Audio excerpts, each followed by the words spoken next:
สวัสดีครับเพื่อนๆคุณเคยได้ยินคำว่าของฟรีไม่มีในโลกบ่ครับผมเนี่ยเชื่อคำนี้เต็มเลยจนกระทั่งวันหนึ่งวันที่ความโลภมันบังตา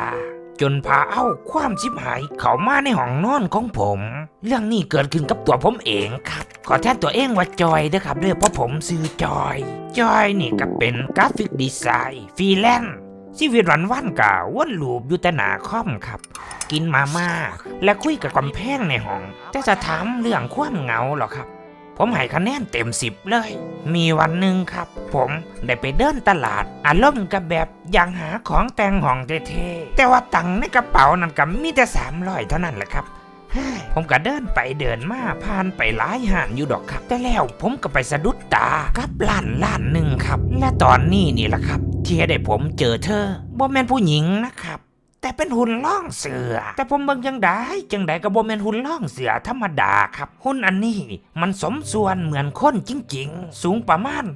165เซนเนื้อตัวน่าจะทำจากซิลิโคนเกรดพรีเมียมที่สั่งทำเป็นอย่างดีผิวเนียนเหมือนคนเป๊ะเลยครับใบหน้าถูกปั้นมาอย่างสมส่วนปากนิดจมูกหน่อยสมส่วนกันพอดีแต่ที่พีคไปกว่านั้นก็คือ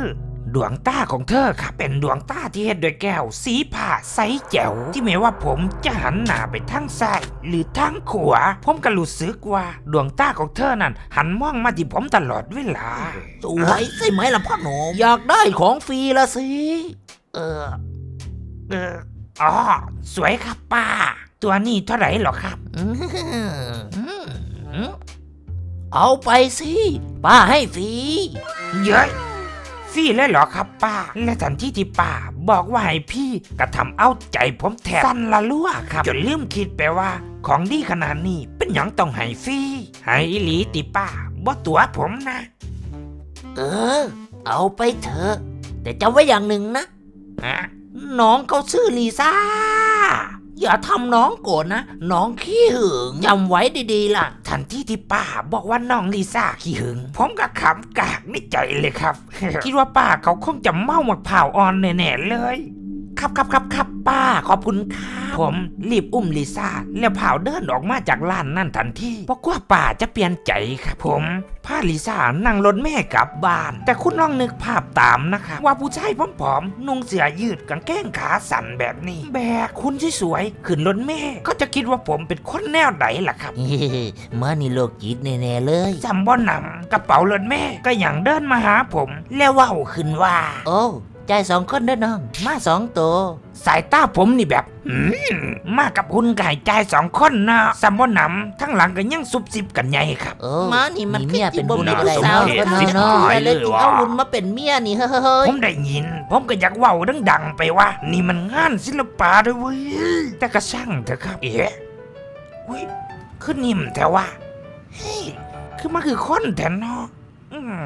ผมเมื่อกลับมาถึงห้องผมก็ว่างลิซ่าไว้มุมห้องครับกะว่าจะเอามาว่างป้าไว้เท่ๆและในคืนนั้นผมก็นั่งทำงานต่อจนดึกดื่นบรรยากาศก็เงียบสงัดครับได้ยินแต่เสียงคลิกเมาส์ของผมเวลาผ่านไปสักพักผมเริ่มรู้สึกแปลกๆครับเหมือนมีสายตาจ้องมองผมมาที่ด้านข้างของผมหันไปมองเห็นลิซ่ายืนอยู่ที่เดิมและท่าเดิมเป๊ะครับสงสัยสิหลอนผมหันหน้ามาทำงานต่อแต่แล้วผมก็ได้ยินเสียงดังกึกเหมือนเสียงหุ่นกำลังขยับต่อในวินาทีนั้นหัวใจผมเต้นแรงมากครับผมค่อยๆหันหน้าไปดูอีกเทื่อนึงและเทื่อนี้ผมก็เห็นลิซ่าเปลี่ยนท่ายืนเชี่ยลิซ่าเมื่อกี้ไม่ได้ยืนท่าเอาก็ยืนอยู่ท่าเก่าอยู่เด้เนาะสงสัยสิง่วงเกินหานอนดีกว่าว่ะผมตัดสินใจปิดคอมและปิดไพ่นอนและตอนนี้ห้องก็มืดสนิทครับแต่แสงไพ่จากด้านนอกส่องเข้ามาที่หน้าต่างเท่านั้นแหละครับมันเฮ็ดให้เห็นเงาของลิซ่าที่แปลกไปไม่เหมือนกับท่าที่เธอยืนเลยแถมผมยังได้ยินเหมือนเสียงหายใจดังมาจากตรงที่ลิซ่ายืนอยู่คืนนั้นผมนอนเอาผ้าห่มคลุมหัวเหงื่อตกเป็นจำนวนหลายทั้งที่เปิดแอร์25 องศาและนั่นก็คือจุดเริ่มต้นของชีวิตคู่ระหว่างผมกับหุ่นที่ไม่ใช่แค่พลาสติกธรรมดาเช้าวันถัดไปผม ตื่นขึ้นมาโดยความรู้สึกที่เปลี่ยนไปครับโดยปกติแล้วห้องไส้โสดอย่างผมเนี่ยกินมันก็ต้องอับหน่อยบ่ว่าจะเป็นกินถุงเท่ากินหมาแต่มือนี่มันมีกลิ่นหอมของยาปรับผ้านุ่มและกลิ่นใหม่ลอยมาเตะจมูกผมเดินออกมาจากห้องสิ่งแรกที่ผมเห็นก็คือก้องเสื้อผ้าของผมที่ปกติจะก้องเป็นภูเขาอยู่หน้าห้องแต่ตอนนี้มันถูกซักไว้ที่เล้าตากฟ้าเลี้ยงกันเป็นอย่างดีเฮ้ยผู้ใดมาซักผ้าให้ข่อยวะนางฟ้าเหรอโอ้มันก็ว่าได้เด็ดเนาะผมรีบเดินไปที่เล้าตากฟ้าด้วยความดีใจแต่พอไปถึงปุ๊บน้ำตากระแทบไหลเสื้อผ้าของผมขาดเป็นริ้วๆสภาพของมันเหมือนเอาไปปั้นในเครื่องบดหมูมากกว่าเครื่องซักผ้าไผวะไผมันมาเฮ็ดตลกแนวนี้ผมรู้สึกโมโหมากครับกับสิ่งที่เกิดขึ้นและแล้วจมูกผมก็ได้กลิ่นใหม่ที่แรงขึ้นกว่าเดิมมาจากห้องครัวผมบ่พูดพร่ำทำเพลงครับเดินไปดูสาเหตุของกลิ่นทันทีเชิบเฮ้ยนั่นแหละครับภาพที่ผมเห็นเอาแทบผมเดินบ่ออกลีซ่าหุ่นล่องเสือมาทำกับข้าวให้ผมกินแต่สิ่งที่เขาเฮ็ดนั่นแม่นหยังก็บ่ฮู้ครับเชี่ยคุณทำกับเขาผมกลัวจนอยากจะกรีดนะครับแต่ว่าความหิวกับความง่วงมันตีกันจังหวะนั้นลีซ่าก็คงจะหูแล้วครับว่าผมแอบดูอยู่เธอค่อยๆหันข้อมามองที่ผมโมเมนต์หันทั้งตัวนะครับแต่เธอหันแค่ข้ออยู่ที่90 องศาดวงตาสีฟ้าจ้องมองมาที่ผมและสี่มือไปที่โต๊ะที่มีจานกับข้าวว่างไว้ผมขึ้นน้ำลายเหือกหนึ่งก่อนที่จะเดินมุ่งตรงไปที่อาหารนั้นเธอจะจ้านสวยมากครับมีผักและวัตถุดิบต่างๆล้อยหนาแต่ด้วยความสงสัยครับผมจึงจับวัตถุดิบนั้นขึ้นมาเบิ่งและผมก็พบกับเมกษาตายนี่มันอีหยังนี่ลีซ่าเธอเอาปีเตอร์มาถอดเห็นหยังโอ้บ่ว่าน้ำมันแพงสำใดผมด้วยความงงจึงล้องตัวตะคอกใส่ลีซ่าไปเธอก้มตัวลงทำหน้าซบเศร้าและเดินหนีไปกลับไปที่เดิมของเธอพร้อมกับยื่นท่าเดิมที่ให้ผมยืนง่องในดงแมงสาบทอดตั้งแต่วันนั้นผมก็สรุปได้เลยว่าลิซ่านั่นเป็นสิ่งที่มีชีวิตที่โคตรแปลกเธอพูดไม่ได้แต่พังหูเรื่องและดูเหมือนจะขังรักแบบสุดๆเลยเช่นตอนที่ผมอาบน้ำผมรู้สึกเหมือนมีคนกำลังแอบมองผมพอผมหันไปมองผมเห็นลูกตาสีฟ้าที่แนบอยู่หน้าประตูแนบเห็นหยังพอผมพูดออกมาเธอก็หายแวบไปอย่างเร็วมากหรือเหตุการณ์ที่พีคที่สุดนั่นก็คือการเดทออนไลน์วันนั้นผมวิดีโอคอลกับสาวคนหนึ่งครับในแอปหาคู่เธอชื่อน้องหวานแหววเธอน่ารักมากและต้องสเปกมากและผมก็เผาบอกกับตัวเองว่าคนนี้แหละใช่คนนี้แหละใช่หวังว่าอยากได้เป็นแม่ของลูกสวัสดีกับพี่จอยในรูปรอกูตัวจริงเนาะอย่าเขินน้องหวานแหววหยอดมาทำเอาผมแทบเขินตัวแถบมวนแต่พอคุยกันกำลังเขาได้เขาเข็มแล้วน้องหวานแหววก็แนมไปเห็นสิ่งหนึ่งเธอตกใจมากจนตาสว่างพี่จอยคะนั่นใครนะอีหยังหรอครับในห้องก็มีแต่ผมด้วยครับทั้งหลังนะผู้หญิงเธอกำลังจะทำท่าสไปเดอร์แมนผมหันหลังไปมองชัดเจนครับลีซ่ามันกำลังทำท่าสไปเดอร์แมนและที่สำคัญเธอทำท่าไม่ตายใช่ผมน้องหวานแหววล่องลั่นบ้านเธอบอกผมทันทีทุกสองทางผมหันไปมองลีซ่าด้วยความโกรธแต่เธอนั่นกำยิ้มออกมาลีซ่าโถ่นั่นแม่ของลูกนะลงมาให้ทำโทษซะดีๆเบิ้งมันแม่นจังไดวะให้สั่งสอนซะเดี๋ยวนี้หยุดเดี๋ยวเหอะเมื่อผิดหวังในครั้งนี้ผมก็รู้สึกเศร้ามากครับเพราะนั่นคือคนที่ผมวางแผนว่าจะเป็นแม่ของลูกผมนั่งในห้องส้วมกุ้มกระหมาบรู้สึกเหิดมากๆโดยที่ผ่านมาตนก็บ่เคยเหิดเลยเพราะบ่เคยมีแผนนำเขาและช่วงนี้ก็คงเป็นช่วงที่ต่ำสุดในชีวิตของผมทำงานหนักมากครับเพราะบ่อยากไปคิดฮอดเขาและที่สำคัญลีซ่ามันเปิดแอร์ตลอด24 ชั่วโมงและค่าไฟก็บ้านกระจายทำให้ผมแทบหยุดเฮ็ดเวียกบ่ได้เลยเพื่อหาเงินมาจ่ายค่าไฟและแน่นอนครับคนบ่แม่นเครื่องจักรเมื่อทำงานต่อเนื่องเป็นเวลานานอาการของผมก็เปลี่ยนไปครับโลกทั้งใบมันหมุนติวอาการหนักขึ้นเรื่อยๆจนผมล้มลงไปนอนอยู่กับพื้นในหัวผมคิดว่าตอนนี้มันคงจบแล้วสินะจอยซบขึ้นอืดแน่กู ผมแทบจำบ่ได้ครับว่าหยังเกิดขึ้นกับผมเพราะภาพมันตัดไปเร็วมาผมหลับไปด้นเท่าใดบ่แต่ในความฝันผมฝันถึงแม่ที่เสียไปนานแล้วแม่กำลังเซ็ตตัวให้ผมมือของแม่อุ่นและนุ่มมาก หายไวๆนะลูก ผมค่อยๆลืมตาขึ้นมาถามก้างแสงไฟสลัว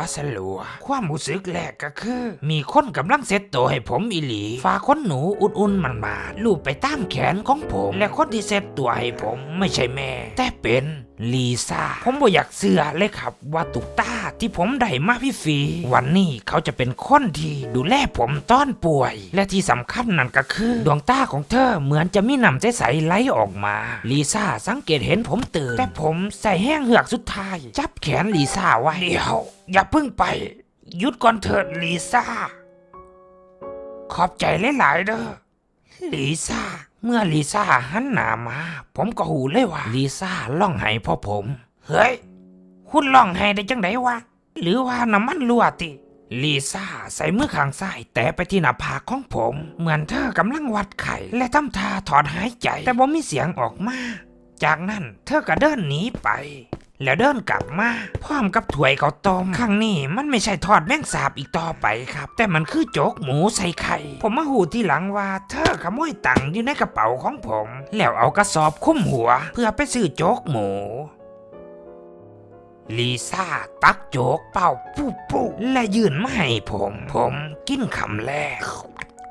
โจ๊กหมูรสชาติธรรมดาของร้านป้าติ๋มแต่มื้อนี้มันโคตรอร่อยน้ำตาของผมไหลออกมาเองเฉยเลยเหมือนความเหงาที่สะสมมาตั้ง20 ปีมันถูกละลายพร้อมกับโจ๊กคำนั้นและตั้งแต่วันนั้นกำแพงระหว่างคนกับหุ่น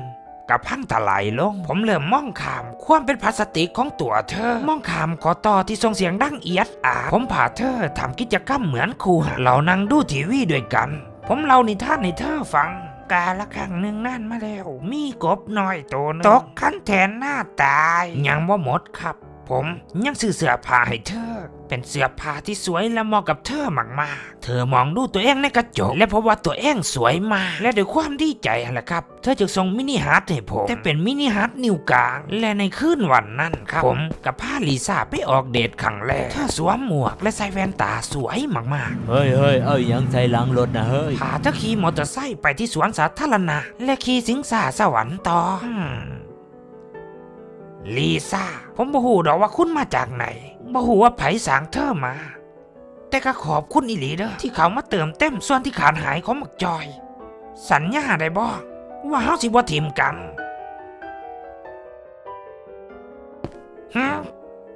โอ้ลีซ่าคือตกลงสัญญากันแนวนั้นฮะความรักของผมกับลีซ่าเหมือนจะไปได้ดีครับแต่แล้วผมก็พบชายหน้าโหดคนหนึ่งที่ถือไม้กันเท่าหัวกะโหลกเขามองดูมาที่พวกผมและยิ้มออกมาโดยท่าทางที่โลกจิตข้าเห็นมันแล้วหัวใจของเธอต้องมาเป็นของฉันเขาเว้าอย่างบ้างอย่างและเดินหนีไปผมเริ่มรู้สึกบ่ปลอดภัยก็เลยพาลีซ่ารีบกลับบ้านแต่พอเดินทางมาถึงรถผมก็ระเบิดทันทีหลังของผมลอยไปต่ำที่ต้นไม้ผมจุกจนแทบลุกบ่ขึ้นและเมื่อพุนจางลงผมก็พบชายคนเดิมที่มองพวกผมอยู่เมื่อกี้แต่ตอนนี้เขามาพร้อมสมุนของเขาอีก2 คนส่งนางนั่นมาซะในร่างของมันมีหัวใจศิลาที่จะทำให้ข้าเป็นอมตะผมได้ยินแนวนั้นก็ตกใจมากครับที่เขาจะเอาหัวใจลีซ่าไปอย่ามาแย้มกับแผนกู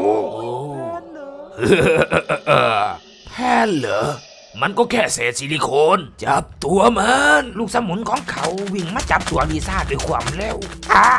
และในระหว่างนั้นลีซ่าก็เปลี่ยนไปตาของเขาจากสีฟ้ากลายเป็นสีแดงเหมือนปีศาจตัวเธอสั่นด้วยความโมโหเหมือนพร้อมจะต่อสู้เพื่อปกป้องผมระหว่างทั้ง2 คนกำลังกระโดดมาลีซ่าก็จับข้อทั้ง2 คนบีบด้วยความรุนแรงและทิ้งเขาแบบบัวขาววัชชาเมอย่างพ่อเธอยังโดดลอยเตะและซัดพวกเขาแบบจ่าพนมชิเมโจได้เอาหัวใจคืนมาแต่แล้วเธอกระสู่ขมดสายเวทบ่ได้เธอเอาตัวมาบังผมก่อนที่พลังเวทจะกระทบเข้าตัวเธอจนร่างของเธอแตกเป็นเสียงในระหว่างนั้นพอหมดเวทก็ได้เดินมาหาพวกผมฮ่า ในที่สุดหัวใจศิลาก็เป็นของข้าในระหว่างที่พ่อมดเวทกำลังยืนมือมาจับเอาหัวใจลิซ่าก็รีบจับเอาหัวใจยื่นมาให้ผมและเงือกหัวทีนึงผมบอกหูหรอกครับว่าลิซ่าหมายถึงอีหยังแต่ในระหว่างนั้นผมไม่มีเวลาคิดแล้วผมจึงจับเอาหัวใจศิลานั่นและกลืนเข้าไปเฮ้มึงทำบ้าอะไรวะกินเข้าไปมึงตายแน่คนธรรมดารับพลังนั้นไม่ได้วินาทีนั้นร่างกายของผมเปลี่ยนไปว่าผมร้อนจีเหมือนมีพลังที่เปี่ยมล้นในร่างกายและทันใดนั้นผมก็ทำสิ่งนี้ออกไว้ก่อนเถอะสมุนของพ่อมดเมื่อเจอพลังของผมก็ย่านกลัวและรีบลากโตของพ่อมดหนีไปผมค่ายหัวใจของลิซ่าออกมาและบอกกับลิซ่าไปว่าลิซ่าหัวใจของเธอผมรักษาไว้ได้เอาใส่ไว้ที่เดิมเถอะลิซ่าใส่หัวเหมือนจะบอกว่ามันใส่กลับไปที่เดิมบ่ได้แล้วเธอซีนิ้วมาที่หัวใจศิลาเหมือนจะบอกว่าให้ผมเก็บรักษามันไว้และหลังจากนั้นพลังงานในตัวเธอก็หมดไปดวงตาสีฟ้าที่เคยส่องแสงในตอนนี้มันดับสนิทไปแล้วเธอกลายเป็นแค่หุ่นล่องเสือธรรมดาไม่มีชีวิตอีกต่อไปไม่นะลิซ่ากลับมาก่อนผมนอนกอดซากของลิซ่าร้องไห้โฮก้างสวนสาธารณะเหมือนคนบ้าท่ามกลางความเงียบงัดที่เจ็บปวดที่สุด1 ปีผ่านไปไวเหมือนก็สภาพห้องของผมเปลี่ยนไปเป็นคู่เป็นคนและตัวผมเองก็เปลี่ยนไปจากพี่แล่นใส่แหงแต่ตอนนี้ผมมีงานประจำแล้วผมใส่สูทผูกไทยดูเป็นคู่เป็นคนขึ้นเยอะเลยทั้งหมดนี่ผมทำเพื่อเธอแปลกแม่นบ่ล่ะครับที่ลีซ่ายังอยู่เพราะผมเอาร่างของลีซ่ามาประกอบกันใหม่ใส่กาวตาสร้างจอดเขาไว้อย่างดีส่วนหัวใจศิลาก่อนนั้นผมก็เอาใส่ไว้ที่เดิมแต่มันก็ไม่มีแสงส่องออกมาอีกแล้วและวันนี้ผมก็มีนัดเดทกับสาวครับน้องเพื่อนสาวออฟฟิศแผนกบัญชีเธอหน้าหักและจิตใจดีแต่ที่ตลกนั่นก็คือเธอมีใบหน้าคล้ายคือกันกับลีซ่าไปก่อนเด้อลิซ่าเมื่อพูดจบผมก็ออกไปครับวันนี้ผมลองเปิดใจเบิงตามที่ลิซ่าเคยบอกโดยท่าทางว่าให้ผมมีชีวิตต่อไปผมออกจากห้องไปได้บ่นานลิซ่าก็ยิ้มออกมาพร้อมกับแสงในตาของลิซ่าพ่อขึ้นวูบหนึ่งเธออาจจะขยับตัวบ่ได้พูดบ่ได้แต่หัวใจที่ผมใส่ขึ้นให้ไปมันอาจจะยังไม่ตายซะทีเดียวเธอยังยืนอยู่ที่นั่นรอการกลับมาของผมและเผาม่วงผมมีความสุขตลอดไป